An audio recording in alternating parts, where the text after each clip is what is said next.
Mbukeli, ngikubingelele kuzo zonke indawo lapho khona kufinyelela khona lolu hlelo. Igama lami ngingusambisa ngakandlozi. Ngicela amaqala ukuvakashela le-channel, cofa subscribe.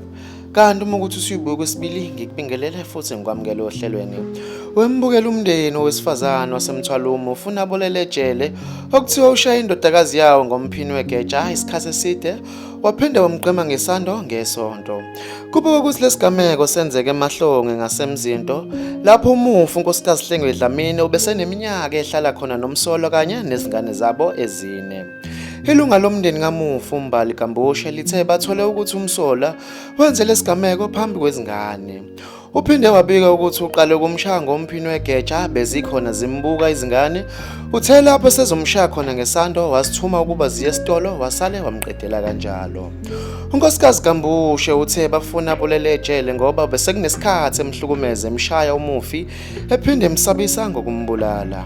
Kanti umbukela amaphoyisa besengakaphenduli ngokuboshwa kukamsola ngalolu daba. Mbukeli, ngizocela ube kuvo lakho ku-comment section melana nalolu daba. Ngizokubona kwenye video ilandelayo, usale kahle.